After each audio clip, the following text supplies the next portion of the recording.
Les voy a leer una semblanza de Pablo Esteban. Él es licenciado en Comunicación Social, periodista científico y docente universitario.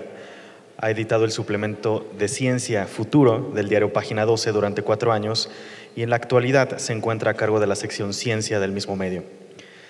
Desde este ha realizado entrevistas con referentes nacionales e internacionales, así también como la redacción de numerosos artículos de opinión que describen y analizan el estado del sistema y las políticas aplicadas al área de ciencia en su país. Además, ha contribuido con varias colaboraciones en diversas agencias y revistas de divulgación. Ha participado en la creación y desarrollo del portal latinoamericano Nodaltec, especializado en noticias de ciencia y tecnología vinculadas a la región. Desde 2017 participa con su columna La Ciencia por otros medios en una radio local y recientemente ha iniciado sus labores como productor periodístico en La Liga de la Ciencia, programa de divulgación emitido semanalmente en la TV Pública de Argentina. Su actividad periodística se complementa con trabajos de docencia e investigación que realiza desde la Universidad Nacional de Quilmes. Por ello, siente una pasión por la comunicación pública de la ciencia y su principal objetivo es colaborar en la democratización del acceso y la participación social del conocimiento. Sin más, Pablo, te dejo. Muchas gracias. Hola, ¿qué tal? ¿Cómo están? En principio, siempre es bueno agradecer. Me parece que es muy importante celebrar este tipo de congresos, que se hable sobre ciencia, pero que se hable sobre nuestra ciencia, sobre el modo que tenemos para poder comunicarla, sobre el modo que tenemos para poder hacer periodismo. Así que me interesa siempre hablar de una perspectiva que tiene que ver con Latinoamérica y no con otras regiones, sino con otros puntos, porque hacemos ciencia, muy buena ciencia de aquí, así que me parece un lugar imprescindible y muy idóneo. A mí me han solicitado para que pueda hablar acerca de las metodologías, ¿sí?, en las prácticas del periodismo científico. Y para abordar el tema de las metodologías, me parece muy fundamental pensar primero, ¿sí?, como dice el título, qué lugar tiene la ciencia en la agenda mediática, a partir de un enfoque, de un abordaje, de una perspectiva que es muy puntual para nosotros, que tiene que ver con la comunicación social. Imagino que hay muchos periodistas y hay muchos comunicadores sociales aquí en la sala, y básicamente lo que yo llamé es el enfoque de la comunicación social en la comunicación pública de las ciencias. Luego sí voy a ir hacia las técnicas y los abordajes que yo usualmente utilizo en mi práctica periodística, ¿no? Entonces, en esta primera tentación, en este primer abordaje, lo que me interesa consultar, ¿sí?, investigar, estudiar, es básicamente ¿a quién le interesa la ciencia? Es decir, cada vez que nosotros escribimos en un periódico, cada vez que nosotros hacemos un programa de televisión, cada vez que nosotros hablamos en radio, ¿quién nos escucha? ¿Sí? Todo el tiempo en este congreso, o la mayor parte del tiempo, estuvimos hablando acerca de nuestro quehacer. Nuestro quehacer tiene la necesidad, por lo menos aquí en Latinoamérica, de recuperar la mirada del público. ¿Cómo es nuestro público? Básicamente pensar, ¿a quién le interesa la ciencia? Entonces, hay una siguiente pregunta que tiene que ver con la primera, que es pensar en, ¿se debe apuntar a un público cautivo o intentar cautivar a todos? Es decir, ¿la ciencia para quién? ¿La ciencia para un público especializado, ¿sí?, de periodistas, de divulgadores, de comunicadores de la ciencia, o la ciencia para nuestras clases populares? ¿A quién le interesa la ciencia? Es fundamental hacerse esa pregunta, insisto, sobre todo porque hay una contradicción. Nosotros tenemos en nuestra región muy buena ciencia, ¿sí? Basta nombrar algunos casos, por ejemplo, el desarrollo astronómico en Chile, ¿sí?, con los observatorios ALMA que están en el desierto de Atacama. Hay grandes desarrollos. Los índices de mortalidad infantil que tiene Cuba son los más bajos del continente, ¿sí? Los desarrollos básicamente que tienen que ver con física de partículas en Brasil, con el laboratorio de luz sincrotrón. ¿Estamos al tanto? ¿Estamos al tanto de esa ciencia? Los desarrollos en la promoción de energías renovables que ha desarrollado alguno de los países del Caribe y de Centroamérica. Los desarrollos en Argentina, a mí me tocó cubrir ciencia en relación a derechos humanos, la genética al servicio de nuestros desaparecidos, ¿sí? De 1976 a 1983 nosotros tuvimos la dictadura más sangrienta de toda la historia. Han desaparecido 30.000 personas. La ciencia ha ayudado a restituir un montón de identidades. Ustedes saben que restituir identidades es más que restituir cuerpos. Entonces, el lugar de la ciencia es fundamental. ¿Pero qué necesitamos entonces? Más posibilidades para nuestros recursos humanos, que son los científicos, Pero sobre todo, todo comienza con la educación. Mayores programas de enseñanza de comunicación pública de la ciencia. Luego voy a ir hacia el periodismo, sé que hay diferencias, sé que aquí hay muchas segmentaciones, departamentalizaciones, hay que diferenciar, está bien, pero primero vamos a hablar en general de la comunicación pública de la ciencia. Entonces, a mí me interesa la palabra popularización, que proviene obviamente de popular. A menudo pensamos que lo popular tiene que ver con lo periférico, con lo que está en la frontera, con lo que no nos interesa, con lo que no nos interesa que nos roce. Porque es lo popular. Lo popular está asociado con las clases desfavorecidas de nuestro país.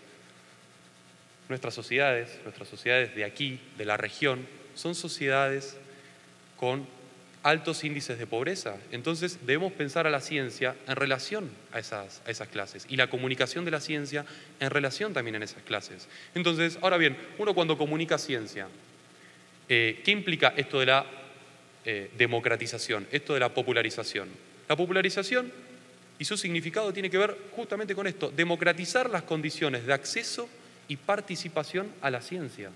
Y esto no equivale, bajo ningún punto de vista, a brindar contenidos masticados, predigeridos. Nuestro público no es estúpido, no hay que darles todo servido. Hay una teoría que proviene en la comunicación social, si hay algún comunicólogo aquí o si le interesa, en la década de 1920 en Estados Unidos, que hablaba sobre una aguja hipodérmica, ¿no? Bueno, la aguja hipodérmica ya no pincha tanto. ¿Qué planteaba esta aguja hipodérmica? Sí, para recuperar para la gente que quizás no sabe, que los contenidos se inyectaban en las cabezas de los consumidores que funcionaban como recipientes, que todos los mensajes van directos a una masa que es homogénea. Hoy sabemos dos cosas, que nuestra masa no es homogénea, que cada uno tiene consumos culturales bien diversos, y la segunda cuestión, que las personas tienen posibilidades de resignificar, tenemos posibilidades de resignificar. Basta decir que nuestra ciencia no funciona, basta decir que no tenemos posibilidad de comunicar ciencia. Hay espacios, hay que encontrarlos de cualquier modo. Es cierto que los medios cada vez echan más gente, son realidades, ¿sí? Pero hay espacios para poder comunicar ciencia. En México, esto hago un paréntesis que no tiene que ver con mi ponencia, yo he recorrido un montón de lugares formidables, un montón de lugares que vuela la ciencia, pulula la ciencia. Salgan a contar historias, todo el tiempo hay historias, ¿sí? Pero no cualquier historia. O sea, el periodismo científico no solo se trata de contar historia. Aquí en Latinoamérica se trata de contar nuestra historia y no la de alguien más. A mí no me interesan las investigaciones del MIT, no me interesan. Ese tipo de investigaciones a mí no me interesan, porque tenemos que hacer mucho acá todavía. Es necesario hacer mucho, entonces es fundamental comprender. Y además, en relación a la popularización, que muchas veces es una mala palabra para todos nosotros, el edificio histórico de la ciencia, ¿por qué está compuesto? Está compuesto por leyes universales, por axiomas, por premisas. Bueno, ¿qué son? No son ni más ni menos que enunciados. Cada vez que una persona, esto de una perspectiva sociosemiótica si se quiere, cada vez que una persona profiere un enunciado, está instalando a alguien más. Incluso cuando yo estaba preparando esta charla en mi casa frente al espejo, estoy ensayando un público, hay que recuperar al público. Incluso cuando uno está pensando solo, en voz alta, está instalando un público. Incluso cuando está pensando en voz baja, incluso cuando dormimos, incluso en el inconsciente, vivimos en sociedad, es fundamental comprender eso. Entonces, hay dos obligaciones. Los periodistas van a tener la obligación, básicamente, de contar la ciencia. ¿Por qué? Sé que esto es un tanto radical, pero tengo algunos argumentos. La ciencia que no se comunica no es ciencia, básicamente por eso. La segunda cuestión, los periodistas tenemos el deber de democratizar las condiciones de acceso y de romper, de quebrar ese hermetismo que tiene la ciencia. Como decía Galeano, de abrir las venas, pero de la academia. Hay que abrir las venas de la academia de una buena vez, es fundamental. Entonces, en este espacio a mí me interesa también llevar adelante una reconceptualización. Básicamente se trata de hablar de la ciencia como una construcción cultural. La ciencia es una construcción de la cultura, está unida por intermedio de un cordón umbilical a la cultura, es un producto de la cultura. Ciencia y cultura van juntos, por eso es que hay que hablar y es tan necesario hablar de cultura científica, ¿sí? Hay que hablar, es un producto más de la cultura. La ciencia sin el hombre y sin las mujeres no existe, es un producto. Entonces, básicamente, de esta perspectiva, la ciencia será texto y será contexto también. Es fundamental recuperar el contexto, ¿sí?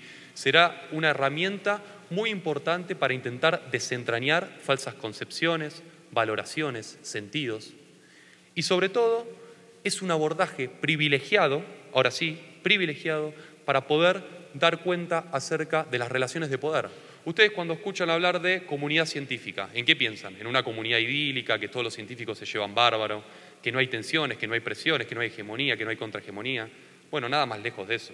Ustedes, basta con meterse en una universidad, con dar cuenta de que hay un montón de jerarquías, que hay un montón de celos, ¿sí? Que hay un montón de presiones, que hay un montón de límites que impone el propio sistema, el CONICET en Argentina, acá no sé cómo será, pero yo hablo de mi caso. Hay un montón de asuntos que son importantes de dar cuenta y la cuestión del poder y de la política es fundamental para poder comprenderlo, ¿no? Entonces, desde ese lugar, de un lugar de reconceptualización, de volver a los conceptos generales, de volver a la ciencia. ¿Por qué? Esto, hago otro paréntesis, porque esto, cada vez que nosotros hablamos con cada vez que yo agarro y entrevisto a algún científico, lo primero que le pregunto, si es ingeniero en sistemas especializado en bla, bla, bla, bla, ¿qué es la ingeniería? Que me cuente qué es la ingeniería para él. En la mayor cantidad de los casos no saben qué responder. No tienen esa recuperación conceptual. Debemos volver y obligar a las conceptualizaciones generales. Debemos construir nuevas categorías, pero desde aquí de Latinoamérica, no de otro lugar. No de otro lugar. Las categorías son modos de poder clasificar la realidad. Nos sirven y no nos sirven. En un momento nos sirven y quizás al otro año ya no tenemos mucho interés, ¿sí? Porque no son útiles. Entonces, es fundamental. Entonces, ¿qué implica una perspectiva comunicacional? Básicamente, mirar a la ciencia con los ojos de la comunicación. ¿Qué implica mirar a la ciencia con los ojos de la comunicación? Básicamente una mirada que quiebra superficies y sentidos comunes, que problematiza realidades. Que cada vez que nosotros, desde el periódico, desde la radio, de donde sea, ensanchamos la espalda de un intelectual cualquiera por un reconocimiento, damos cuenta básicamente de una orientación, de una política pública científica y la compartimos en un sentido y no en otro. Cada vez que estamos dándole más importancia a la neurociencia, a la cronobiología, a la virología molecular y no a otras ciencias. Lo que estamos haciendo, ¿qué es? Produciendo voces, pero al mismo tiempo estamos produciendo silencios. Entonces, la mirada de la comunicación social nos da cuenta de esto, de las voces y de los silencios. Es fundamental comprenderlo así. Y además hay otra cuestión, el lenguaje. ¿Cuál es el lenguaje de la ciencia? ¿Cuál es el lenguaje del periodismo científico? Bueno, el lenguaje tiene mucho que ver con la literatura. De vuelta, tiene que ver con contar historias. La ciencia tiene su propio lenguaje, tiene su propia ortografía, tiene su propio código, su propia semántica. ¿Y cuál es esa? Tiene que ver con la rigurosidad y tiene que ver con la literatura. La ciencia es un cuento riguroso, ¿sí? Pero es el modo en que nosotros contamos la forma en que vivimos. Si la ciencia es un producto cultural, la ciencia no existe más allá de nosotros, ¿sí? Pero es fundamental comprenderlo de ese modo, una perspectiva comunicacional, les comentaba recién, que sea capaz de quebrar sentidos comunes. Ahí ven en la pantalla y hay algunos de los sentidos comunes. Es cierto que en los periódicos, en las radios, no aparecen de esta manera explícitos, tan calcados, pero sí que están presentes, quédense tranquilos que están presentes en un montón de ejemplos, están presentes en un montón de noticias en todo momento. Entonces, básicamente, yo ahí lo que hice fue nuclear, aglutinar algunos, ¿no? En primer lugar, los científicos son genios iluminados en castillos de marfil. Obviamente que yo lo hago extremo, ¿sí? para poder explicarlo mejor, digamos. Pero hay que decir que los científicos hacen la historia desde la historia. No existen relatos adánicos ni ideas primigenias. ¿Qué quiere decir esto? Que incluso Einstein, que incluso Kant, que incluso Marie Curie, que incluso todo lo que ustedes quieran, han leído a alguien más antes. Han participado de un contexto, han participado de un clima de época, con tensiones, con poder, con limitantes, con limitaciones. Les invito a ver la historia de Marie Curie. Gana el Nobel y no la dejan pasar al principio. ¿Sí? No la dejan pasar a recibirlo. Entonces, hay una cuestión ahí muy grande que tiene que ver con el poder, con la comunicación, con la cultura. Es necesario pensarlo así. Entonces, y hay otra cuestión. Para poder acceder a la universidad, por lo menos en Argentina, hay que ser de clase media. El 80% de los graduados son de clase media en Argentina. Y en Argentina la universidad es pública y gratuita. ¿Qué quiere decir? Que de cualquier manera, los que estudian son los más favorecidos. Los que acceden al conocimiento, a la producción social del conocimiento, son los más favorecidos. Entonces, hay una cuestión muy importante ahí. ¿Qué quiere decir esto? Que para ser genios, por lo menos, hay que tener buenas posibilidades. Y si no se tiene buenas posibilidades, hay que acceder a una buena beca. Y si no se tiene la posibilidad de acceder a una buena beca, estamos en problemas, ya no podemos ser genios. ¿Sí? Entonces, hay una cuestión que tiene que ver con recuperar las condiciones sociales de producción del conocimiento. Una pregunta por la epistemología. cómo se produce, cómo circula, cómo distribuye el conocimiento en nuestras sociedades. Si nosotros conseguimos esta metodología, este enfoque, el periodismo científico que hagamos va a estar más anclado en Latinoamérica y no en otros lugares que no nos interesan. La segunda cuestión tiene que ver con otra etiqueta, ¿sí? Los científicos son seres extraños, alienados en la producción del conocimiento. ¿Qué quiere decir esto? Básicamente, que nosotros habitualmente lo que hacemos es pensar en los científicos como a través de sus pelos, ¿sí? Parados, son hombres, con los lentes, ¿sí? Con mal olor, son seres asexuados, no tienen sexo, no les gusta jugar a deportes, no les gusta hacer nada. Vamos, los científicos son humanos, para bien o para mal, no son ni genios ni son seres asociados. ¿Por qué digo esto? Porque después en nuestra definición de ciencia, cuando los concebimos, cuando les preguntamos, hay una cita de autoridad que parece que no les podemos preguntar nada. Y muy por el contrario, todo el tiempo hay que cuestionar, ¿sí? Hay que cuestionar todo el tiempo, hay que cuestionarse todo el tiempo, en todo momento, no hay que ser tan rígido. Es fundamental eso para poder crecer. Entonces, hay una cuestión ahí muy fuerte. ¿Cómo se van a generar vocaciones científicas? ¿Cómo vamos a tener más científicos en nuestra región? ¿Sí? Si pensamos a los científicos de esa manera, la única manera en que se generan vocaciones científicas es a través de la desacralización de los científicos. Es fundamental eso. ¿Por qué? Porque investigar es trabajar, nada más que eso. La tercera cuestión, que para mí es muy importante, yo la trabajo mucho, tiene que ver con el lugar de las mujeres. Los científicos en general son todos hombres, o la manera en que nosotros los reflejamos en la ciencia. No hay estudios, no me interesa hacer estudios, pero basta con ver y con entrar a algún diario, a alguna sección ciencia, y ustedes van a ver que en general los entrevistados son hombres. En general, los premios Nobel son hombres. Desde 1901 que se entregan los premios Nobel, desde 1901, el 97% de los laureados, de los galardonados, fueron hombres. Entonces, a mí el premio Nobel no me interesa, pero sí que es un reconocimiento, sí que te dice algo. ¿Cómo son hombres? Entonces, necesitamos generar condiciones, ¿sí?, de democratización y participación de las mujeres, pero no de las mujeres en los laboratorios, sino de las mujeres al frente de los laboratorios, al frente de los centros, al frente de los institutos, al frente de los consejos nacionales. Es fundamental eso. Es fundamental, ¿por qué? Porque se trata de darle aire a la academia que siempre está tan cerrada, que siempre es tan solemne, que nos cuesta tanto discutir, ¿sí? Nos cuesta tanto llegar a algo, nos cuesta tanto el cambio, ¿sí?, la transformación. Entonces, hay una cuestión ahí. Esto no tiene que ver básicamente con cuando las mujeres ya son investigadoras, sino esto arranca cuando somos bien chiquitos. Hace muy poco entrevisté a Andrea Gamarnik. Andrea Gamarnik es reconocida mundialmente por estudiar el dengue en Argentina, es una científica argentina, y me decía, pero escúchame, Pablo, esto en realidad arranca cuando vamos al jardín de infantes, ¿sí?, cuando tenemos 4 o 5 años. Mientras las mujeres les enseñan a servir el té, a servir el café, a ser doctoras en el mejor de los casos, a dar clases, pero a jugar a la mamá, a jugar a la madre. Mientras a los hombres, ¿qué ocurre? A los hombres se les enseña a jugar colaborativamente, a hacer deportes, a tomar decisiones. Y esto después, ¿cuándo se retroalimenta? Se retroalimenta cuando estamos en la secundaria, ¿sí?, o incluso en la universidad. ¿Cuál es la historia universal del conocimiento, ¿sí?, que nosotros aprendemos? Desde Sócrates hasta Einstein son todos hombres. Desde Sócrates hasta Einstein.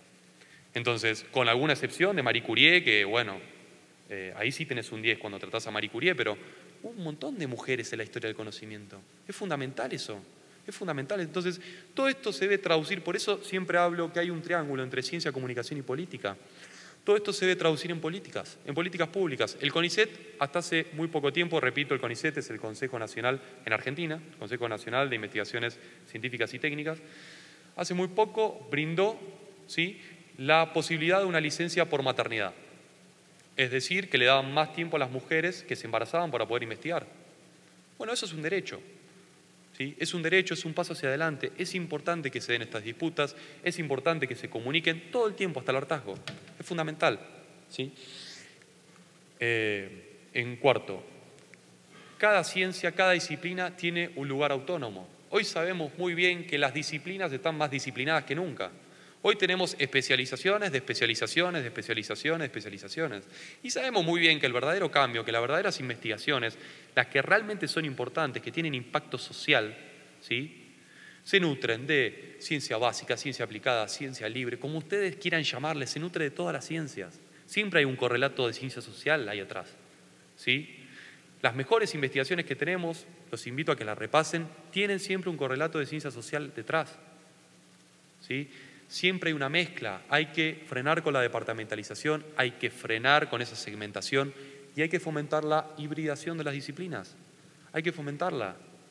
Repito, en la Universidad Nacional de Quilmes, donde también doy clases y hago también divulgación, en el laboratorio 1 no saben lo que están haciendo los del laboratorio 2. Los del laboratorio 2 no saben lo que están haciendo los del laboratorio 3. ¿Cómo no saben? Hay una comunicación ahí que está fallando. Hay una comunicación interna que está fallando. Es fundamental para los verdaderos cambios. Y la última, que quizás es la que más me gusta porque es la más provocadora, que tiene que ver con que la ciencia es sinónimo de conocimiento. Para mí la ciencia no es sinónimo de conocimiento, sino más bien que es el abordaje que han utilizado, que han preferido los seres humanos para poder conocer, ¿sí? Para poder acceder al mundo del que forman parte. ¿Por qué no es sinónimo de conocimiento? Porque hay muchas más formas de conocer, ¿sí? Más allá del ámbito científico. ¿Qué otras formas de conocer hay? Bueno, hay tantas formas como proceso de socialización. Hay procesos de socialización. Uno aprende en el trabajo, uno aprende cuando llega tarde, uno aprende cuando está compartiendo un subte, un metro, un tren, lo que fuera. Cuando se junta con sus amigos a tomar una cerveza. Cuando escucha a su hermano que le está contando una historia. Todo el tiempo está aprendiendo, todo el tiempo hay procesos de socialización. No quiero decir que haya que incorporar todo lo que no es ciencia. No, pero tampoco hay que deslegitimarlo.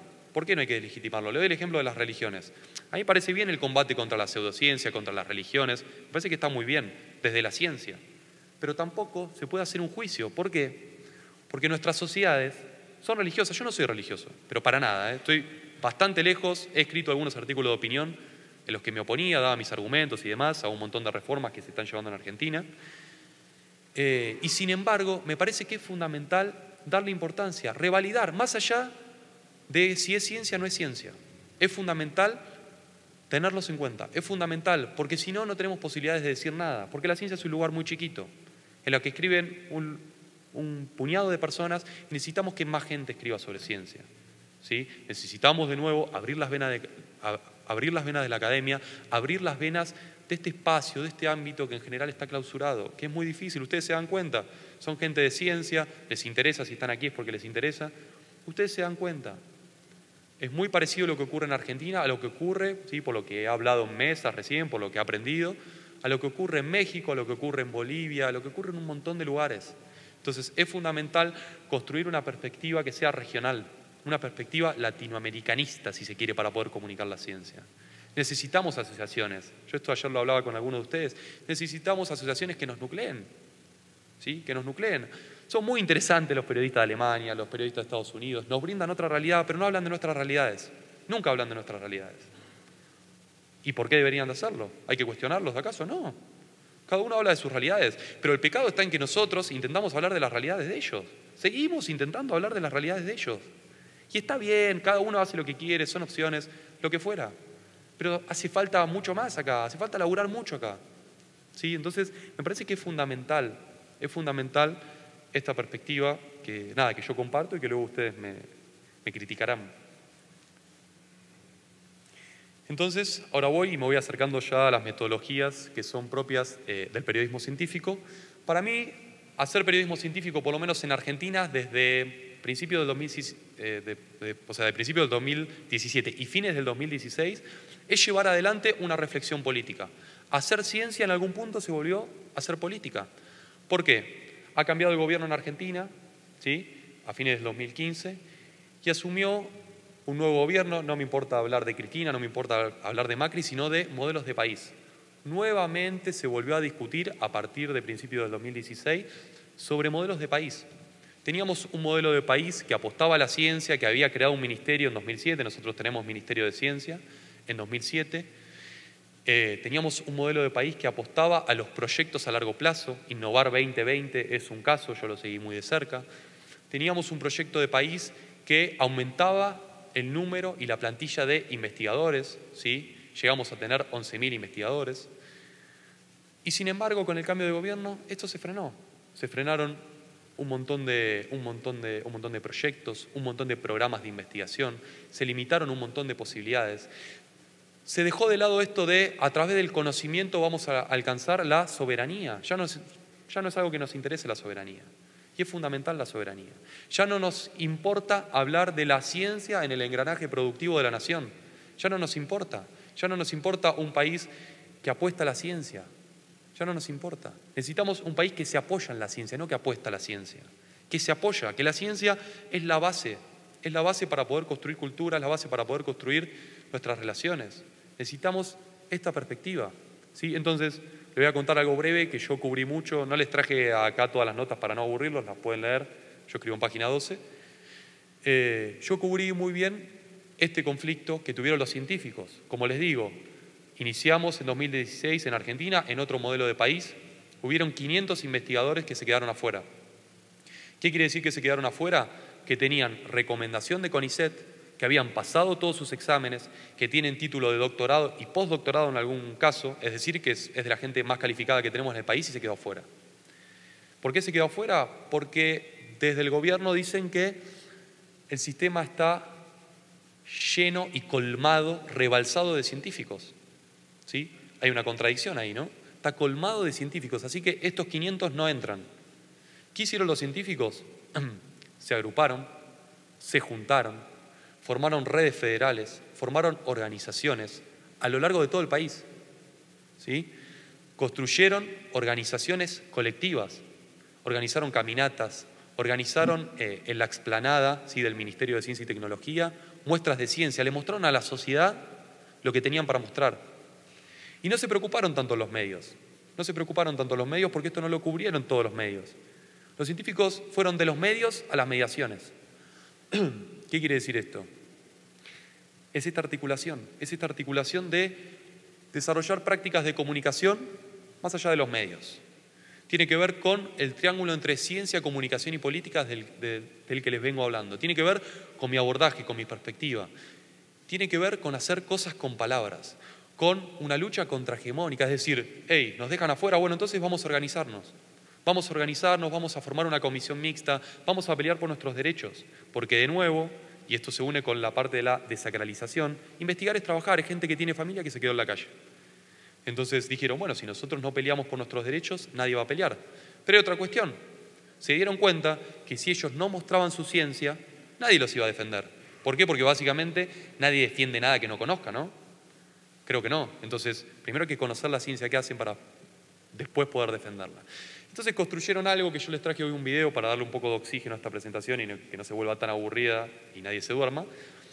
Un video que tiene que ver con una, si se quiere, con una performance que hicieron los científicos de nuestro país, estas organizaciones. Entonces, cuando ellos se organizaron colectivamente y encontraron una estrategia comunicacional, finalmente el gobierno les dio bola, digamos. El gobierno les prestó atención, concentró su atención en ellos. No quiere decir que hayan resuelto, pero están en eso, digamos. Ya no son invisibles, Entonces, tiene que ver un poco con esto, se los muestro brevemente y tiene que ver con una canción que todos conocemos. El video se hizo viral, así que si alguno lo vio, después lo compartimos. Si se puede subir un poco el volumen cuando arranque. Está subtitulado, Lino Barañao es el ministro de Ciencia y Tecnología, le están cantando a él, se están quejando. Oh no, oh no, ciencia, una política de Estado que creció y a más de 1000 cerebros repartió. Lino, por eso el presidente Guardiola nos prometió y en eso también nos mintió. ¡Nos mintió!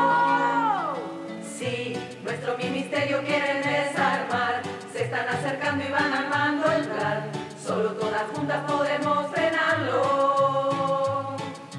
Ya les está gustando más que lo normal, el neoliberalismo va pidiendo más, pero todos juntos vamos a pararlo.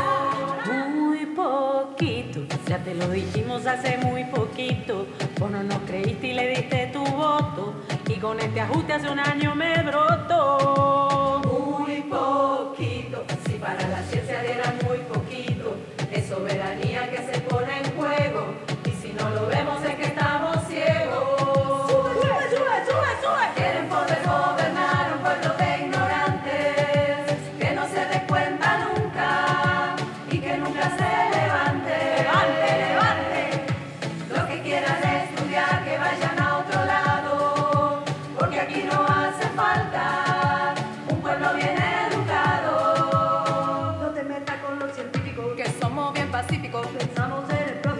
Eso es dando y cuidándolo. Pero si tú quieres provocarlo, te hace bom, bom. Si vas a joder con su trabajo, te hace Bom, bom. Ya sabemos cómo te manejas con mentiras. Nadie, ya no creemos lo que digas. Hasta aquí llegaste, aquí termina tu pasaje. Aquí no habrá ajuste, ni suave ni salvaje. Pasito a pasito, suave, suavecito, quieren desarmarnos poquito a poquito. No tienen razones ni tienen criterio, no van a dejarnos sin el ministerio. Pasito a pasito, suave, suavecito, pretenden hacernos cerebros dormidos, que no se den cuenta que hacen negocios y que la mentira es su sacerdocio. Despacito, para que tú quieres el conocimiento, déjate de tesis y de experimento, es mucho mejor el entretenimiento. Despacito, a nadie le importa de tu doctorado, los años de estudio son años gastados, vete por tu casa y a lavar los platos. ¡Plato, plato! Quieren poder gobernar a un pueblo de ignorantes, que no se hagan preguntas y que sean solo votantes. Los que quieran estudiar, que vayan a otro lado, porque aquí no hace falta un pueblo bien educado. Despacito, ciencia es un derecho, se oye despacito, pero va creciendo y yo lo repito. Ciencia soberana como un solo grito. Pasito a pasito, suave, suavecito, quieren desarmarnos poquito a poquito. No tienen razones ni tienen criterio, no van a dejarnos sin el ministerio. Pasito a pasito, suave, suavecito, pretenden hacernos cerebros dormidos, que no se den cuenta que hacen negocios y que la mentira es su sacerdocio. Pasito a pasito, suave, suavecito, vienen desarmando poquito a poquito. ¡Hey, hey, hey, hey! Pasito a pasito, suave, suavecito, lo único que quieren es hacer negocios. ¡Hey, hey, hey, hey, hey!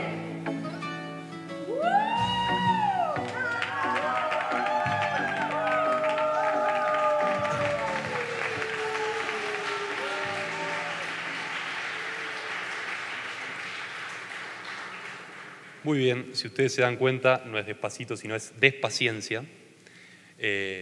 Y hay un valor que para mí es muy importante. Las 5 personas que cantan son científicas muy reconocidas en Argentina, muy reconocidas, son jefas de institutos, jefas de laboratorios. Entonces, ¿con qué íbamos? Cuando nosotros encontramos una mediación, que es ir de los medios a las mediaciones, no es un concepto que lo digo yo, es de Jesús Martín Barbero, si hay comunicólogos lo deben conocer, es de aquí de la región también. Tiene que ver con eso, tiene que ver con articular propuestas desde una perspectiva mucho más creativa. Entonces, ¿cuál es el rol del investigador científico? ¿Sí? ¿Por qué yo hago toda esta vuelta, toda esta perspectiva? Porque luego se une con las metodologías que van al final, ya se van a dar cuenta. ¿El rol del investigador científico? Bueno, el rol del investigador científico está directamente ligado a nuestro modelo de país, a nuestra reflexión política. Por eso es que nosotros necesitamos una reflexión política. Y ojo, que la reflexión política en la producción de noticias científicas no solo está acotada a este tema, cuando los científicos quedan fuera. Se puede tener una reflexión política cuando se hace una entrevista a un paleontólogo, por ejemplo. ¿Cómo? Se descubre un dinosaurio que tiene millones de años y nos damos cuenta que los seres humanos no hemos vivido nada, que no existimos prácticamente. Y si hablamos con algún astrónomo, nos damos cuenta que no solo no somos el centro de la Tierra, sino que no somos ni siquiera el centro del universo. Entonces, tiene que ver con eso, con la reflexión política, con quitarnos un poco del medio a nosotros, con parar de ser tan egocéntricos, ¿sí? Quitarnos e intentar cultivar lazos de solidaridad. Sé que parezco un pastor ya, pero es importante esto, porque la solidaridad tiene que ver con la comunicación. Y lo estoy diciendo en serio, la solidaridad tiene que ver con la comunicación interna y externa, con la democratización y con el periodismo en su más alto valor, con su función política.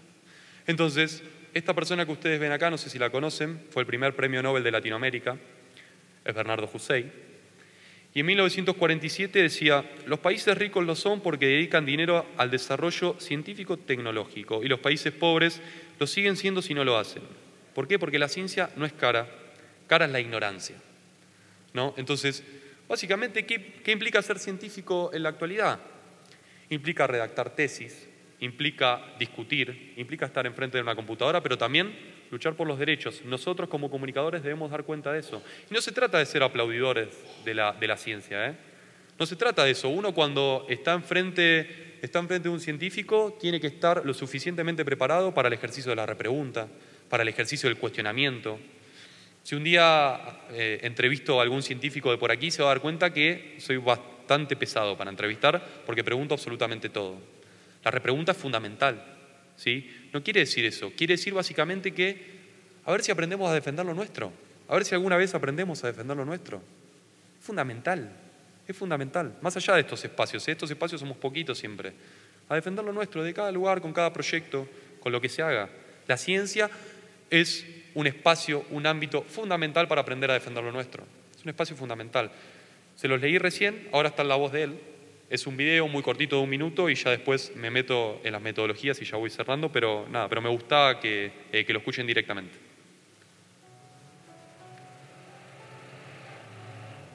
La ciencia, la técnica y la investigación son la base de la salud, bienestar, riqueza, poder e independencia de los pueblos modernos. Hay quienes creen que la investigación científica es un lujo o un entretenimiento interesante, pero dispensable. Grave error. Es una necesidad urgente, inmediata e ineludible para adelantar. La disyuntiva es clara. O bien se cultiva la ciencia, la técnica y la investigación y el país es próspero, poderoso y adelanta, o bien no se la practica debidamente y el país se estanca y retrocede. Vive en la pobreza y la mediocridad. Los países ricos lo son porque dedican dinero al desarrollo científico-tecnológico y los países pobres lo siguen siendo si no lo hacen. La ciencia no es cara. Cara es la ignorancia. Ahora bien, luego de este repaso que tiene que ver con una perspectiva general, con un abordaje general, con la ciencia como parte de la cultura, como producto cultural, ¿sí? Las notas de ciencia, ¿de qué están compuestas? Están compuestas en general de dosis variables de sentido común. ¿Y por qué sentido común? Es decir, ¿de qué manera los periodistas escogemos qué vamos a contar? De sentido común, ¿por qué? Porque los medios se alimentan de otros medios. ¿Qué quiere decir esto? Los medios funcionan como usinas informativas. ¿Qué quiere decir esto? Que lo que sale en radio muchas veces se replica en televisión y si se replica en televisión salen los diarios o a la inversa, como ustedes quieran. Es decir, la noticia va rebotando por los diferentes ámbitos y espacios. En general ocurre esto. La segunda cuestión, sentido de la oportunidad. ¿Qué quiere decir sentido de la oportunidad? Básicamente tiene que ver con aprovechar cierto reconocimiento para hablar de un tema. Les doy un ejemplo. Ernesto Calvo es un científico muy importante en Argentina que trabaja con la producción sustentable de litio. Ganó un premio a mediados de 2017, hace algunos meses, y si bien al principio nosotros los periodistas y los comunicadores de ciencia intentamos entrevistarlo a él como figura, luego nos olvidamos de él y comenzamos a hablar solo del litio. Es decir, un sentido de la oportunidad, es decir, hablar de un tema científico más allá de las figuras. Rápidamente se volvió a hablar del litio como un recurso muy importante para nuestra nación. Luego desapareció, pero estuvo en su momento. Luego hay otra cuestión que tiene que ver con la periodicidad. Ustedes van a ver que aparecen las noticias de ciencia, algunas, periódicamente. En verano todos hablamos de dengue, zika, chikungunya. Cuando hay algún evento astronómico, todos hablamos, sí, si bien, obviamente, hablando de un evento astronómico que sea periódico, ¿no? Todos hablamos de ese evento porque sabemos que va a venir y hablamos. Hay algunos acontecimientos que nos sentimos en la obligación de comunicar porque están ahí y porque son periódicos. Luego, coyuntura. ¿Qué quiere decir? Y esta quizás es la que más me gusta. Tiene que ver básicamente con que cada uno de los acontecimientos políticos, económicos, medioambientales, los que ustedes quieran, son susceptibles de ser abordados de una perspectiva de periodismo científico. Cualquier acontecimiento. Entonces, no apuntemos, ya que hay cada vez más secciones, cada vez que hay menos secciones, me ganó, si se quiere, las ganas de que haya más, ¿no? Cada vez que hay menos secciones de ciencia, es fundamental Escribir en otras secciones, escribamos en otras secciones, en política, en economía. Llevemos nuestro material. Al principio no nos van a dar espacio, pero en algún momento quizás sí nos den espacio. Quizás en algún momento sí. O produzcamos ciencia desde otro lugar. ¿Sí? Hagamos nuestro aporte desde otro lugar. Hay cosas que aquí se mostraron en estas conferencias que son muy difíciles de hacer. Bueno, empiecen de a poco. A escribir, por ejemplo, si a ustedes les gusta escribir, es práctica, es un oficio el periodismo. Hay que escribir. Si quieren escribir bien, escriban mucho, todo el tiempo. Yo escribo, yo tengo una práctica muchas veces. Ahora este año estuve más ajustado, pero en años anteriores que no tenía tanto trabajo, escribía notas para salir en el diario de nadie, en mi diario. Pero eso da la práctica. Ustedes tienen que manejar, si es que quieren ser periodistas científicos, manejar ritmos de escritura distintos. Tienen que escribir largo, pero también tienen que escribir corto y bien. Entonces, están ahí las variables. Y la otra, los silencios. Como recién les decía, ¿por qué digo que es recursivo y que vuelve? La perspectiva de la comunicación social que nos dice, las voces y los silencios. Ustedes saben que las ciencias sociales muchas veces se dice que no es ciencia. Bueno, vamos. Si no es ciencia de las ciencias sociales no podemos decir absolutamente nada, ¿no? Entonces, ahí hay una pregunta. ¿Por qué las ciencias sociales no tienen lugar en el espacio público? A ver, ¿no tienen lugar en el espacio público porque no tienen lugar en la jerarquía académica? ¿O no tienen lugar en la jerarquía académica porque no tienen lugar en el espacio público y mediático? Es decir, ¿de qué manera se retroalimenta eso? ¿Por qué las ciencias sociales cada tanto tenemos que salir a defenderlas? Ya cansa. Cansa hablar todo el tiempo de ciencia básica y ciencia aplicada, ciencia estratégica, ciencia libre. Ahora en Argentina se habla de eso. Ciencia útil, ciencia inútil, ya estamos un poco podridos. O sea, la ciencia social tiene la virtud inherente de cuestionar. Tiene la virtud inherente del pensamiento crítico, por eso molesta tanto. Entonces, vamos a cultivarla, vamos a defenderla, vamos a promoverla, fundamental. Y ahora sí me meto con metodologías, técnicas y abordajes. Es cierto que este era el título, pero yo lo hice más corto porque aquí hay muchos periodistas y no sabía hasta qué punto yo les podía mostrar mi experiencia y les iba a servir o no les iba a servir. Entonces, les voy a mostrar algunos puntos que para mí son importantes. Esperaba que haya quizás algún estudiante, pero bueno, lo cuento. Yo trabajo en varios espacios de comunicación de la ciencia, en radio, en televisión y bueno, en el periódico. Y es cierto que en los diferentes espacios la comunicación debe ser distinta, ¿no? Entonces hay una cuestión que es fundamental que debe tener todo periodista científico que tiene que ver con el estado del arte. ¿Qué quiere decir el estado del arte? Es el estado de la cuestión. Es decir, para nosotros hacer un reportaje, entrevistar a alguien, debemos conocer cuál es el estado de nuestra ciencia. Yo no puedo ir a hacer una entrevista a un especialista en cronobiología si no sé qué fue lo último que se leyó en cronobiología. No puedo. No puedo saber cuáles son las rupturas y cuáles son las continuidades. No puedo hacer una entrevista, hacer un reportaje, hacer una nota si no conozco cuáles son sus referentes y cuáles no son sus referentes. Entonces, es fundamental tener esto, además porque la ciencia se actualiza de modo constante. Es fundamental tener esto. ¿Cómo se hace para estar actualizado en el estado del arte? Básicamente leer y mucho, y no solo de ciencia. Ahora vamos a ir a eso. Manejo de las fuentes. El manejo de las fuentes, obviamente, es una técnica que es importada, como casi todas, del periodismo, porque somos periodistas al fin y al cabo. Entonces, el manejo de las fuentes. El periodista científico necesita un manejo de fuentes mucho más certero, mucho más grande, mucho más amplio. ¿Por qué? Porque básicamente es imposible manejar todas las ciencias. No manejamos todas las ciencias, nos gustarán algunas más, algunos temas menos, pero está llena de tecnicismos. Entonces necesitamos fuentes, una buena lista de fuentes que a nosotros nos enseñen por dónde ir. Blogs, pueden leer papers, pueden leer periódicos, pueden leer algunos periodistas, pueden leer un montón de cuestiones. Pero lo que sí tienen que tener es un mapa. Es un mapa, es decir, si vamos a escribir una nota sobre medio ambiente, es necesario consultar a tal periodista o es necesario consultar a tal científico. Es necesario tener esa agenda bien armada. Es cierto que se arma con los años. Uno arma la agenda con los años. Pero es fundamental eso.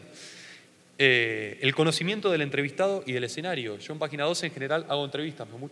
En general me gusta mucho hacer entrevistas. ¿Por qué? Porque tengo la posibilidad de aprender todo el tiempo. Entonces hay una cuestión ahí muy importante. Es muy difícil hacer entrevistas en un escenario que no es acorde. Es muy difícil hacer entrevistas en cafés, por ejemplo. ¿Por qué? Porque uno está haciendo una entrevista en un café. ¿Sí? Pongámosle que es un horario que no hay tanta gente, que son las 11. Bueno, Viene el mozo, nos pregunta qué queremos. Viene el mozo, nos interrumpe con el café. Viene el mozo para ver si queremos algo más. Viene el fotógrafo que está de guardia, que quizás no vino conmigo y nos vuelve a interrumpir. Bueno, hay que generar un clima en algún momento. Ese clima es fundamental ¿para qué? Para que el entrevistado se pueda liberar. Y cuando el entrevistado se libera, cuando estamos cómodos, cuando nos sentimos libres, puede narrar las mejores historias. Y eso sucede a los 25 o 30 minutos en general de la entrevista. Se libera en general cuando ya hablamos todo lo que él quería hablar. Y ahí es el momento que le digo, y a mí me gusta explicitarlo, bueno, ahora hablemos un poco de lo que a mí me interesa. ¿Sí? Porque él tiene su rigurosidad, o ella tiene su rigurosidad, y yo tengo la mía. La rigurosidad, y ahí me meto con otro punto que está por ahí, pero no importa. La rigurosidad del periodista es distinta a la rigurosidad del científico. A menudo los periodistas quieren que escribamos como ellos hablan. Y si nosotros escribimos como ellos hablan, muchas veces no se entiende. Entonces hay que resignarlo, hay que poner el freno y hay que decirles, escúchame, yo necesito que la gente me lea, necesito explicitar cada una de las cosas que decís, y si es necesario decirlo de otro modo, y si es necesario perder algunos detalles, pero más vale que me lea más gente. Es fundamental eso. Sin perder rigurosidad, no se trata de perder rigurosidad. ¿Sí? No se trata. Pero eso obviamente está muy ligado al ejercicio de la repregunta también. Cuando no entendemos, cuando no comprendemos, repreguntamos tantas veces como sea necesario, hasta aburrir, tantas veces como sea necesario. Porque si yo no lo entiendo que soy el periodista, ¿de qué manera lo voy a comunicar? De ninguna manera. Entonces, ahí hay un conflicto. El estilo literario se va dando de a poco, cada uno va construyendo su estilo de una manera muy particular, que tiene que ver con sus vivencias, con sus concepciones de la vida, tiene que ver con un montón de cuestiones, más allá de saber o no escribir, con la práctica también. El estilo literario es fundamental y se tiene que unir indefectiblemente con la rigurosidad. Por ser más literarios no somos menos rigurosos, de ninguna manera. ¿Pero por qué hay que ser literarios? Porque hay que cultivar un estilo narrativo. ¿Por qué hay que cultivar un estilo narrativo? Porque además tenemos el desafío de entretener. Porque entre el partido de fútbol de River y Boca, ¿sí? Entre la prisión a un político, entre la corrupción, entre todas esas noticias, nosotros tenemos el desafío de decir algo más, decir algo nuevo. ¿Cómo hacemos entonces? Hay que ser entretenidos, hay que esforzarse. Es mentira que las noticias de ciencia no se leen. Es mentira que las noticias de ciencia no se leen. Pero hay que hacer un esfuerzo y hay que estar dispuesto a hacerlo, ¿no? Cobertura de temas controvertidos. ¿Qué quiere decir esto? Básicamente tiene que ver con cultivar y construir un punto de vista sobre cada una de las problemáticas. No quiere decir saber absolutamente todo, Quiere decir tener un punto de vista, construir una perspectiva, un abordaje propio para tener algo que decir, para poder discutir. ¿Sí? Para poder discutir. Yo no sé nada de física de partículas o no sé nada de un montonazo de temas, ¿sí? Pero tengo que tener la capacidad para poder discutir, tengo que tener el estado del arte, tengo que estar ahí para poder hacer las preguntas. Las respuestas, si no las entiendo, se las repregunto y si cuando se las repregunté y no entendí, voy a buscar hasta entender. ¿Sí? Ese es un trabajo de postproducción. Pero es fundamental eso, es fundamental. A eso se unen los manejos de ritmo de escritura distintos. Es muy lindo escribir en revistas, es muy lindo escribir con todo el espacio disponible, pero los periodistas científicos en general que están en la redacción cuentan con 1 o 2 horas como mucho y tienen que sacar un material, tienen que vender un producto de calidad, un producto bueno. Entonces, ¿cómo se hace eso? ¿Cómo se hace para...? Bueno, ahí está el esfuerzo. Se necesita práctica, se necesita escribir incluso cuando no nos piden. Significa esfuerzo, significa trabajo. Muchas veces a mí me llaman, yo no voy todos los días a la redacción, muchas veces a mí me llaman y me dicen, Pablo, necesitamos una nota en 1 hora y cuarto. Yo ni siquiera sé de qué es la nota. Me mandan un mail, me llega la nota, ni siquiera hay muchos casos que no conozco a quién quieren que entreviste, porque muchas veces nos movemos así, ¿no? ¿Y cómo se hace? Bueno, hay que cultivar, escribir rápido. Para eso necesitamos un punto de vista acerca de cada tema. ¿Sí? Construir la capacidad de construir un punto de vista, valga la redundancia, acerca de cada tema. Es fundamental eso. No equivale, repito, a saber acerca de todo, es construir un punto de vista, es tener la capacidad para decir algo. Tiene que ver con eso. Rigurosidad, ya la dije. Firma, la firma es fundamental. Con nuestra firma los periodistas nos comprometemos por el producto que hemos escrito. Nos comprometemos, para bien o para mal hacemos una trayectoria, la firma es eso. Entonces, sé que no comemos de firmas, ¿no? que nos deben, o sea, que nos deben pagar, que necesitamos el reconocimiento. Pero la firma es nuestro mayor currículum. La firma que está ahí, que está estampada, es nuestro mayor currículum. Nos hacemos cargo por nuestros errores y por nuestros aciertos. Íntimamente ligado a esto, la retroalimentación. A menudo los periodistas y el periodismo es una actividad muy solitaria. En las redacciones hay poca gente que le interese la ciencia. Entonces, es fundamental esto de la retroalimentación, de preguntarle a un periodista: che, ¿te gustó mi nota? ¿Cómo estuvo mi nota? ¿Te parece que estuvo bien? Yo dejo siempre mi correo al final de cada nota. ¿Lo dejo por qué? Porque me llegan críticas, me llegan algunos elogios, me llegan: che, qué buena está esta nota, qué mal está ahí, no, me parece que le faltan algunos temas. Es fundamental la retroalimentación, porque de hecho, nuevamente, como lo dije en la primera oración, ¿sí?, de esta ponencia, nos debemos al público. Nosotros escribimos para el público. ¿Y cómo es ese público? Bueno, tenemos que hacer el esfuerzo por intentar definirlo. ¿Para quién escribimos? Tenemos que preguntarnos, cada vez que nos ponemos enfrente de una computadora, debemos preguntarnos: ¿a quién le estoy escribiendo? ¿A quién más? Y voy hacia el final, porque el día es largo. Ideas finales. Entonces, ¿los periodistas van a estar en medio? No lo he pasado, perdón. Van a estar en medio de todo eso. Cuando yo les decía que hay vínculo, que hay relación, van a estar en medio de todo eso. Entonces, voy a repasar todo lo que fui diciendo. El periodismo es una práctica de comunicación, es una práctica más de comunicación de la ciencia. La ciencia es una construcción cultural que apunta, como dijimos al comienzo, a la desmitificación. Si apunta a la desmitificación es porque hay una reflexión política que es inherente, que es innata, que va a estar ahí siempre. Entonces, si hay una reflexión política, los periodistas científicos también somos intelectuales, ¿sí? Somos intelectuales, pero no somos cualquier intelectual, somos intelectuales en contexto, somos intelectuales desde Latinoamérica. A mí, si no comunico la ciencia de manera que llegue a más gente, si no comunico mi ciencia y no la de otro, para mí no tiene mucho sentido ser intelectual, leer libros, estar en reuniones, no tiene ningún sentido. Estoy hablando de la práctica intelectual, no estoy hablando de encerrarse en un castillo y creerse Dios. Estoy hablando de la práctica intelectual, del intelectual de la perspectiva de Gramsci, por ejemplo, si ustedes han leído. Tiene que ver con eso. La recuperación del proceso y del contexto. ¿El proceso por qué? El proceso porque la ciencia está hecho de procesos. Los gobernantes están 4 años. La ciencia muchas veces tarda 25 años en desarrollarse y en tener resultados. Entonces es fundamental cultivar esta perspectiva del proceso. Y del contexto en Latinoamérica. Repito, en Latinoamérica es fundamental la popularización de la ciencia. Nadie va a defender nada que no conoce nunca. Nadie va a defender nada que no conoce. Entonces, tiene que ver con eso, tiene que ver con democratizar las condiciones de acceso y de participación. Y en el medio de todo eso, vuelvo, están los periodistas. Están los periodistas. ¿Y por qué entonces finalmente nos sirve el enfoque de la comunicación social en la comunicación de las ciencias?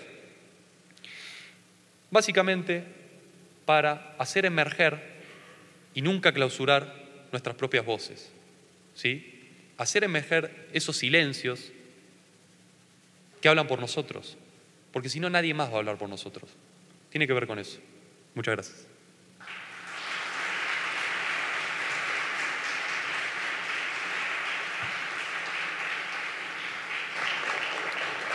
Muchas gracias, Pablo Esteban. Abrimos la sección de preguntas para quien desee.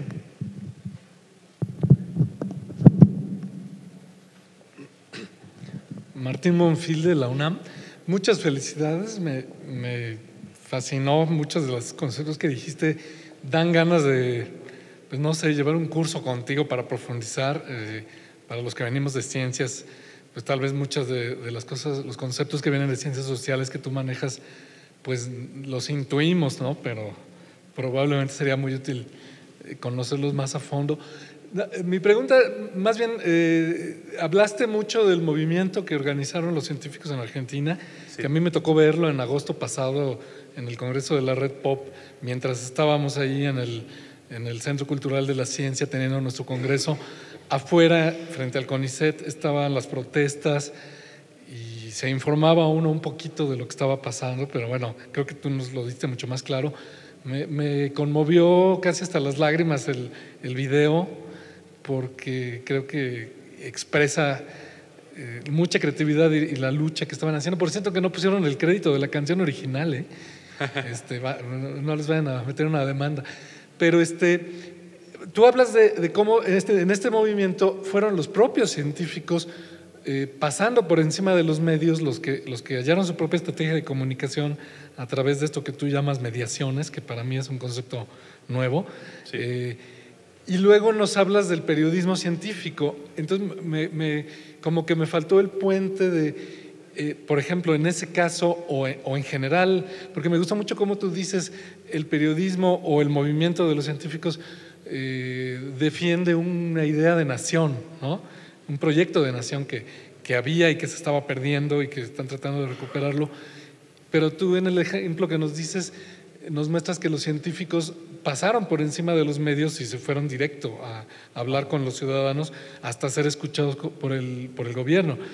Y entonces, ¿cuál es el papel de los periodistas de ciencia o cuál podría ser o cuál fue en ese tipo de movimientos? No sé si en este caso, pero ¿qué podríamos hacer? Porque creo que nos muestras algo muy importante, ¿no? Que en México no hemos vivido, por suerte, una crisis del sistema científico como la que están viviendo ustedes, pero podríamos perfectamente vivirla en cualquier momento. Entonces, sí, esa es la pregunta. Bien, bueno, es cierto que lo que hicieron es pasar por encima, porque articularon, ¿sí?, un montón de prácticas, un montón de valoraciones, un montón de objetivos, ¿sí?, jerarquizaron ideas, jerarquizaron criterios. Pero es cierto también que yo conozco muy bien este movimiento porque fui uno de los pocos que lo cubrió, digamos. Fui uno de los pocos desde el periodismo que lo cubrió, pero hubo un montón de espacios que no se cubrieron. Entonces, es fundamental esa articulación y en muchos casos esa articulación no se da en Argentina. ¿Por qué? Porque los diarios tienen perfiles editoriales y muchas veces cubrir la lucha de los científicos o cubrir las luchas sociales no está en el interés de un montón de perfiles editoriales. Ustedes conocen algunos diarios, no voy a hablar sobre ninguno en particular porque hay colegas en los medios y no me interesa, pero tiene que ver con eso, tiene que ver esencialmente con eso. Nosotros conocíamos la lucha, a mí me importó cubrirla, hacer una cobertura, desde entrevistas hasta un montón de notas de opinión, las podés ver sobre todo en septiembre, que fue el punto clave. Ahora está medio en veremos, no está para nada resuelto, hay un montón de cuestiones a resolver, sobre todo porque a los científicos lo van a reubicar en universidades y no adentro del CONICET, es decir, le ofrecen otro trabajo mucho más flexible, hay un montón de cuestiones muy complejas, muy complicadas, pero tiene que ver con eso, tiene que ver con la capacidad del periodismo de estar atento a esto, de darle espacio. Mirá, yo la sección que tengo sale todos los miércoles y algunas veces escribo los sábados, cuando me piden, ¿sí? Muchas veces uno elige escribir sobre otra cosa, ¿sí? Porque tenés una sección que va una vez por semana. Entonces, a mí me gusta mucho escribir también. Y sobre ciencia me mandan un montón de cosas que están muy interesantes de comunicar. Pero uno tiene que hacer elecciones también. Hay momentos en que uno tiene que elegir y decir, no, mirá, sale esto, hoy sale esto. Entonces, es fundamental. ¿Por qué? Porque, entre otras cualidades que tiene el periodismo, tiene esta capacidad de noticiabilidad, ¿sí? Entonces, tiene que ver con la novedad, tiene que ver con estar en tempo, tiene que ver con decir las cosas en el momento en que son, si no ya no son noticias tal vez. Entonces, para algunas cuestiones sí es fundamental seguir de cerca. Entonces, el periodismo para mí, el periodismo científico, debe articular estas cuestiones. Yo soy muy curioso, no quiere decir que solo hable de política, no tiene que ver con eso. Yo soy muy curioso, a mí me interesa mucho entrevistar a cualquiera y me gusta más entrevistar a los que no son tan conocidos. Es por una elección personal. Me gusta entrevistar porque yo no vivo en la ciudad, sino que vivo en la provincia. Entonces, tengo un sesgo ahí. Y también eso hace que yo me configure, que mis hábitos, que mis formas sean distintas. Entonces, tiene que ver con eso, tiene que ver con dar espacio, ¿sí? Dar espacio. Son elecciones. Yo no estoy juzgando a los medios que no lo hicieron, ¿eh? Es cierto que obedecen a un perfil. Tiene que ver con eso, Y siempre que lo consideremos importante, es bueno darle espacio a estos movimientos y me parecía que estaba muy bien además. Hay mucha gente que yo conozco, algunas de las que estaban ahí cantando, una sobre todo, fue profesora mía, la otra es directora de tesis, cuando culminé la maestría. Hay mucho arraigo por la gente de CONICET, por más que el CONICET como sistema tenga miles de críticas. El CONICET no funciona bien en Argentina, sobre todo ahora. Tiene un directorio que es anómalo.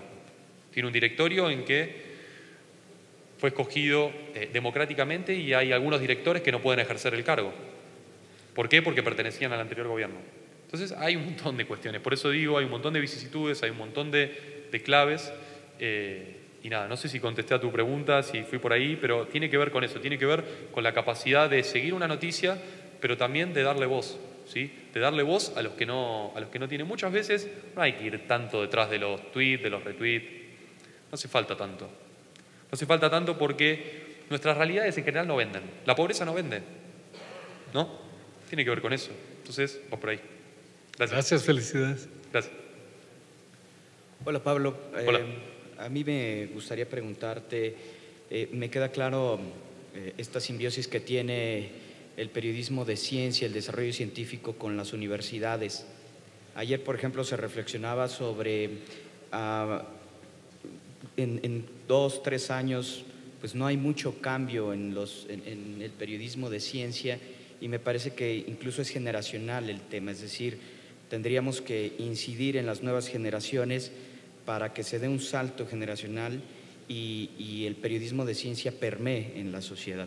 Desde tu experiencia allá en Argentina, ¿cómo perfilar o qué hacen para perfilar al profesional que se dedique al periodismo de ciencia? ¿Cómo incidir en bachilleratos, en las carreras de comunicación para generar esta visión crítica hacia la ciencia y también hacia las políticas de ciencia en las naciones latinoamericanas? ¿O qué perfilarías en ese sentido?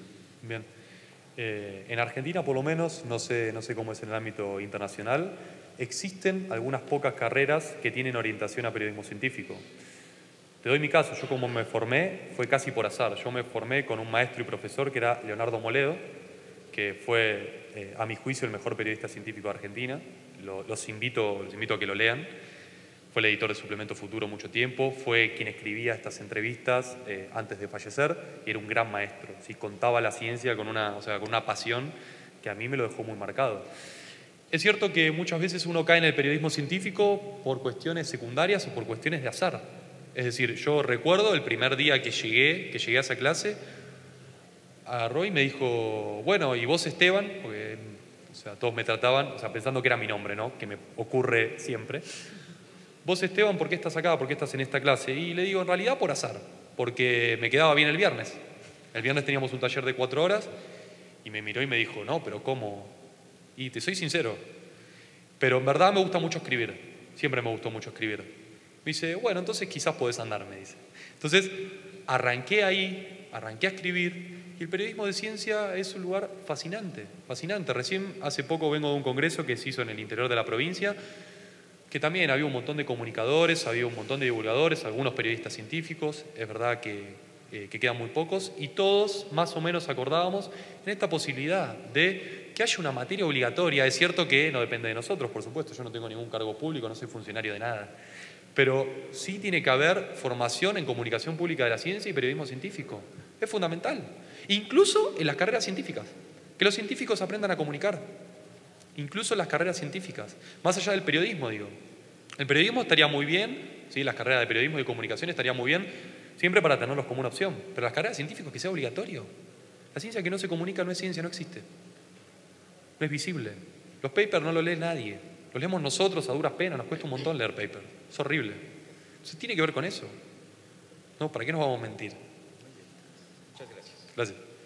Hola Pablo, cuando hablabas de la cuestión de desmitificación de los científicos y este ejercicio político que tiene que tener el periodismo y la comunicación de la ciencia, yo automáticamente pensaba en el periodismo crítico, ¿no? Sí. Aunque no lo mencionaste tal cual, me gustaría saber cuál es tu definición, qué entiendes tú por un periodismo crítico.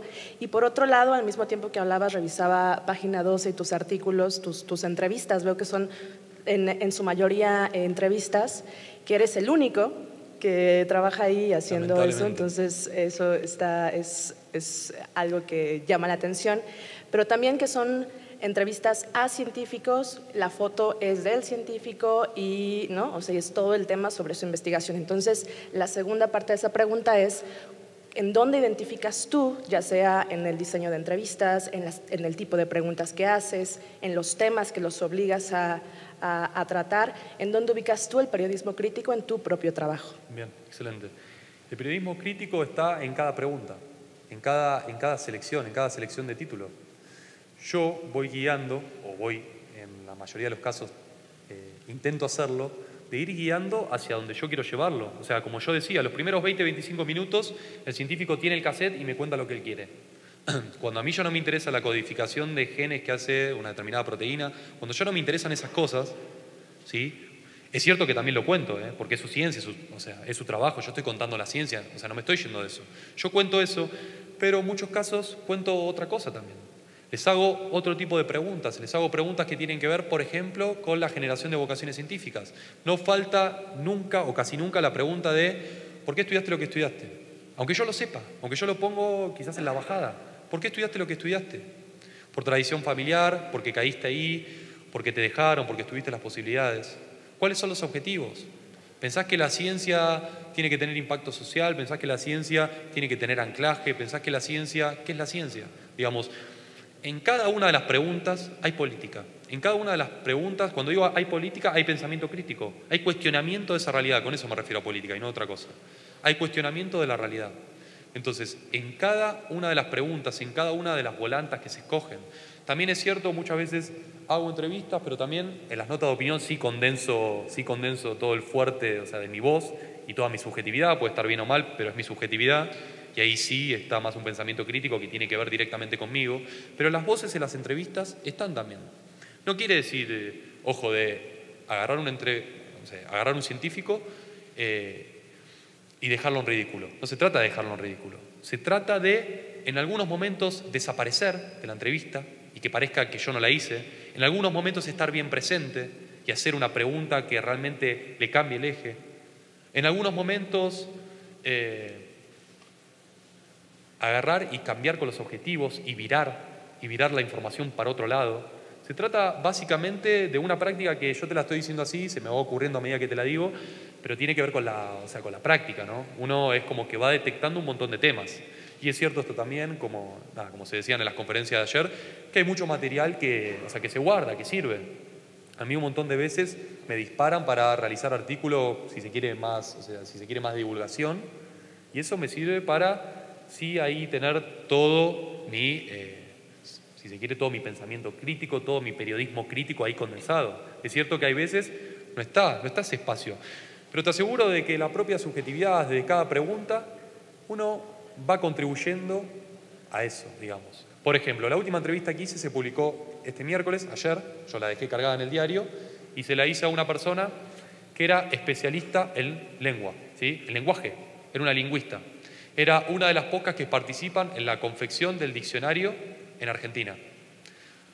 Entonces, la pregunta política, el periodismo crítico, ¿dónde está ahí? Bueno, yo le pregunté, le hice todas las preguntas, dónde había participado, bla, bla, bla. En algún momento le pregunté, ¿y cuáles son las clases que más aportan al lenguaje? ¿Las clases populares o las clases altas? Y me miró. Y se quedó pensando y me dice, mira, la verdad que no sé. Porque uno, básicamente, podría pensar que las que más aportan, porque el lenguaje es también poder, son las clases altas. Pero las clases bajas, las clases más desfavorecidas, ¿sí? Nuestras poblaciones, tienen la creatividad para poder hacer algo distinto con la realidad que tienen. Hay mucha creatividad ahí. Entonces, hay muchas palabras, hay muchos segmentos, fracciones del lenguaje que provienen de ahí, que no provienen de otro lado.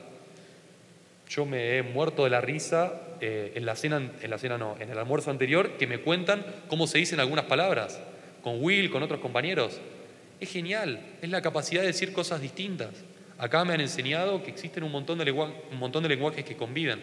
Tiene que ver con eso, tiene que ver con aprovechar el pensamiento crítico en momentos puntuales. En momentos puntuales, yo te puedo asegurar que si acá pusiéramos alguna entrevista, yo te voy enseñando y vos te vas a ir dando cuenta en qué momento está la subjetividad de quién entrevista. Y te vas a dar cuenta muy rápidamente. Gracias. Vamos a, por cuestiones de tiempo, hacer las 3 preguntas y al final respondes, por favor, Pablo Esteban, para ajustarnos al programa. Bien. Okay. Buenos días, Pablo. Wilber Monterrosa del Informe. Mi pregunta puntual es, este producto que hicieron, esta canción, esta adaptación de la canción, fue un instrumento, ¿no?, de protesta. ¿Cuál fue el efecto que tuvo a nivel político y cuál fue el efecto a nivel de la población, particularmente de los universitarios o de la gente que está vinculada a la ciencia en Argentina? Digo, porque lo mencionaste mucho en tu ponencia acerca de ocupar o de ser oportuno referente a la coyuntura y ocupar este tipo, me parece creativo, ocupar algún tema que fue muy pegajoso a nivel latinoamericano, cambiarle la letra, pero quisiera saber cuál fue ese efecto a nivel político y a nivel universitario. A ver, empiezo por las sociedades, que es lo que más me interesa. Ah, van las tres juntas, perdón. No sé si me voy a acordar, me las voy a anotar. Para que anotes. ¿Qué tal? Dale, yo te escucho. Sí, pues muchas gracias, Pablo, por tu exposición. Y habría muchas cosas que comentar, pero tenemos muy poco tiempo. Entonces, hay tres cosas que a mí me han llamado mucho la atención. La primera, y es esta idea de que la ciencia no es equivalente al conocimiento, sino es un caso particular del conocimiento. Me parece que eso es algo central que todos los periodistas deberíamos de discutir. El otro punto es la similitud que hay desde el punto de vista del desarrollo científico en los países latinoamericanos, que tal vez obedecen a un patrón que está, digamos, distante de los propios países latinoamericanos, sino que están, digamos, determinados por otros poderes externos a los países latinoamericanos. Porque lo mismo que está pasando en Argentina pasa en México, está pasando en Brasil y en muchos otros países de la región. Y finalmente es donde quiero pedirte tu comentario, es que en el momento en que tú presentas la metodología, los puntos de la metodología, te refieres en muchos aspectos a la nota informativa, y entonces eso lleva a un punto que se ha estado discutiendo aquí, y es que, digamos, hay una diversidad de modalidades para poder hacer el periodismo científico, que va desde la nota periodística, el boletín de prensa, la historia periodística más en el terreno de la divulgación, creo, y demás. Y entonces creo que muchas veces percibo que se trata de hacer una especificidad, de decir, bueno, el periodismo de ciencia es esta modalidad, cuando en realidad es una diversidad. Me gustaría mucho saber tu opinión sobre este punto. Bien. Hola Pablo, soy estudiante de la carrera de comunicación y bueno, mi duda va más que ¿cómo haces el impacto o cómo logras un impacto del periodismo científico en las nuevas generaciones? Bien.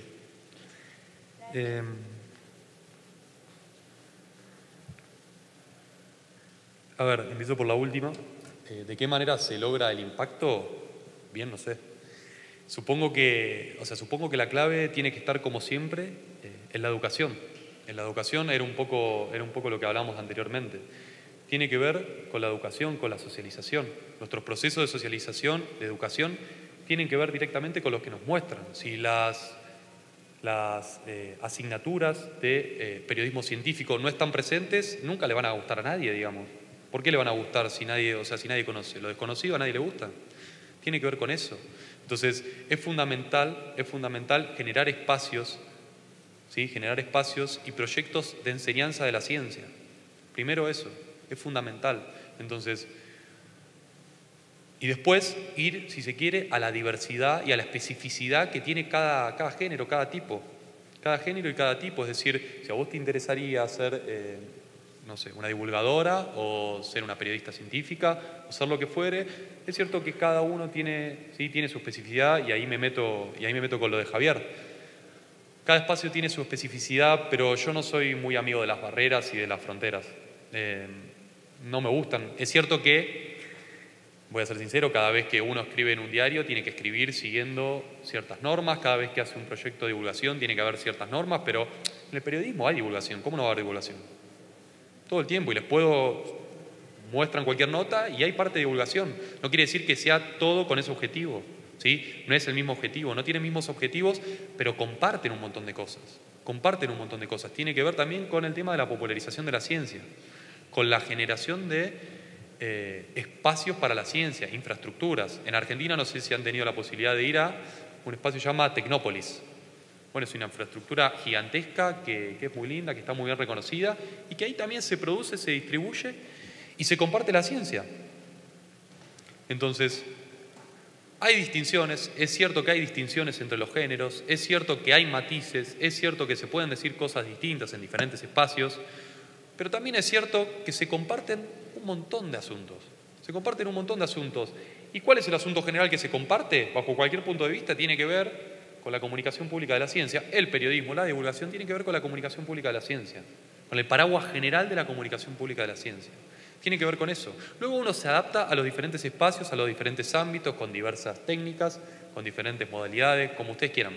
Pero tiene que ver con eso, tiene que ver con compartir y con democratizar nuevamente los espacios de acceso y participación a la ciencia. Y luego, por último, despaciencia. Bueno, yo me di cuenta básicamente que había llegado a la población, y después me contaron que se había hecho viral en YouTube, cuando mi madre lo vio. Mi madre vio el video, me dijo, mirá este video de estas mujeres, me dice, ni siquiera entendió muy bien todo de qué iba, pero llegó una persona que era mi madre, que en general no le interesa la ciencia, salvo que lee todas mis notas porque es mi madre, y me sigue toda la carrera como si fuera... pero bueno, es mi madre. Entonces, tiene que ver con eso. Ahí está el impacto. Cuando llegó alguien que habitualmente no le interesa tanto la ciencia, ahí está el impacto. ¿Y cuál es el impacto en el gobierno? Bueno, es un poco lo que decía, se creó una comisión mixta en la cual hubo representantes, ¿sí? Hubo representantes de los científicos y representantes del gobierno, ¿sí? Del Ministerio de Ciencia y Tecnología. Se reunieron y están discutiendo. No quiere decir nada, pero a la vez quiere decir mucho. Quiere decir mucho porque las autoridades en algún momento ya saben que los científicos van a pelear por sus derechos. Eso siente un precedente. No es lo mismo no pelear que sí pelear. Más allá de los resultados, no da igual. Entonces, dejo un precedente y es muy importante en este sentido. Si quieren seguir después cómo sigue todo en Argentina, desde el diario yo generalmente lo cubro bastante. Así que nada, tiene que ver con eso. Gracias.